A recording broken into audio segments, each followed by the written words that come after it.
It is no coincidence that psychologist Lloyd Anthony Pye, who was a famous American author, paranormal researcher, professional football player, U.S. Army military intelligence specialist, and an expert on the Neanderthal known as Bigfoot, mysteriously died of a man-made thyroid cancer on December 8, 2014. This type of cancer, along with many others, may have been linked to the Simian virus 40, SV40. This virus was mysteriously incorporated into the American polio vaccines during the 1950s and 1960s.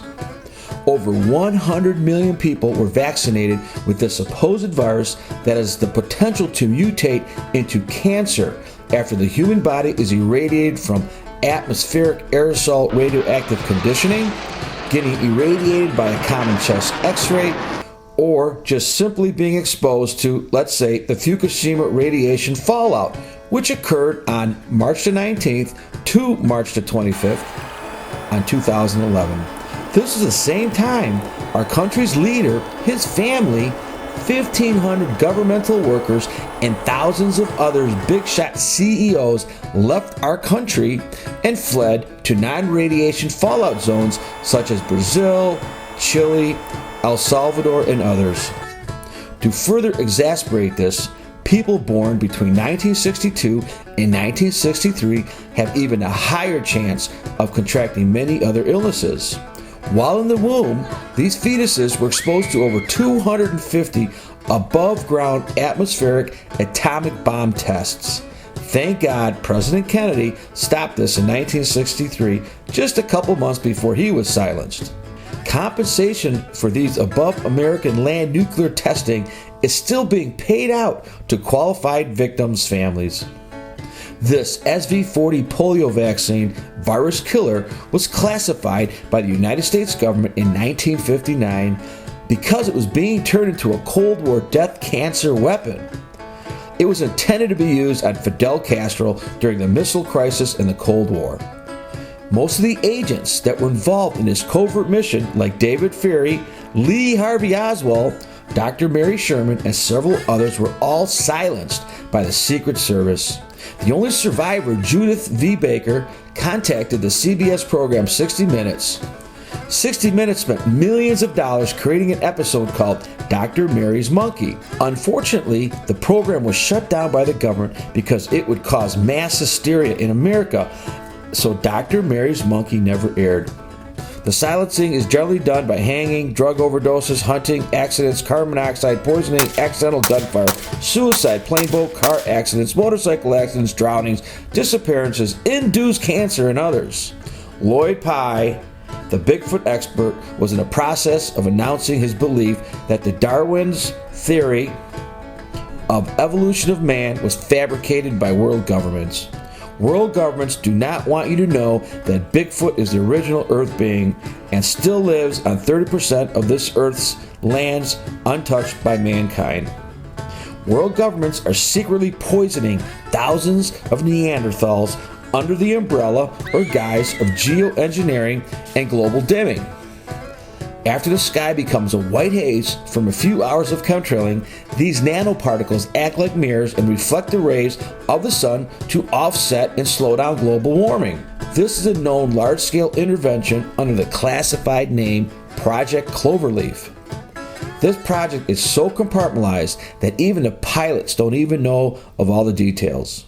Nanoalumina, or aluminum oxide, is put in jet fuel in passenger and governmental planes. Aluminum and other chemicals are put in storage vessel tanks and put in the passenger areas. Take a moment and skywatch or cloud watch and you will see what I'm talking about. It starts out with a few jet streams, then the jet streams grow for hours, then the jets start playing tic-tac-toe, and after 3 to 5 hours the entire sky is a white haze which resembles an acid or mushroom trip.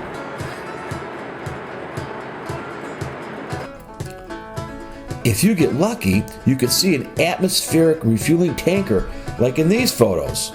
The photos were taken with my zoom lens over Lake Erie, Cleveland, Ohio during one of our chemical toxic sunsets on May 6, 2014. Seriously, why would they refuel or recharge planes in Cleveland, Ohio? There are known wars in Cleveland that I'm aware of. Independent laboratory testing over the past decade confirms that chemtrails around the country contain a dangerous and extremely poisonous mix of chemicals. The mix includes barium, nano aluminum coated fiberglass, also known as chaff, cadmium, chromium, nickel, desiccated blood, mold spores, yellow fungi, mycotoxins, ethylene dibromide, and polymer fibers. It is possible that they spray radioactive thorium over Indian reservations, farmland, and land untouched by humans where the Neanderthal Bigfoot lives.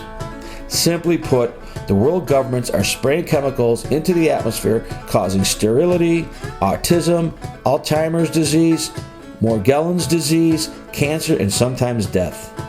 This, along with HAARP, High Frequency Active Auroral Research Program, which implements the use of high-powered frequency to temporarily excite the ionosphere, can modify weather, cause mood disorders, and even create earthquakes.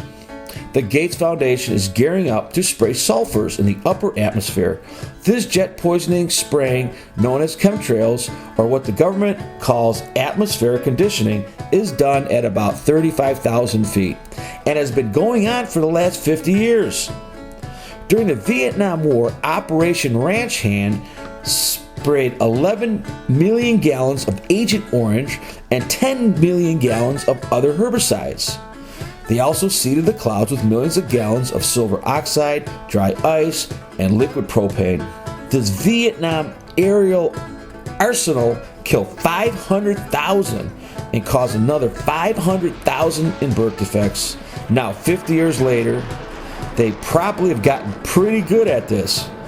These chemicals are causing a decline in the Bigfoot population by causing the females of the species to become sterile. Lloyd Anthony Pye may have had the SV40 virus from polio vaccines and other sources and was irradiated by chemicals of radioactive thorium in the atmosphere near his research sites. In summary, world governments are poisoning the air during the day. At night, when the Sasquatch, Bigfoot, comes out of their caves to hunt, they are exposed to nuclear and toxic chemical fallout. You're probably thinking, this is crazy stuff. This is not any crazier than the news you read in the Wall Street Journal, New York Times, and even the news you see on CNN. These media sources take data, distort it, fabricate an agenda, brainwash you into believing it is true, and then turn you into a zombie puppet. You're probably thinking, damn, I'm probably getting sick from all this atmospheric conditioning. One thing for sure, 10 out of 10 people will die on this earth, and nobody is getting out alive.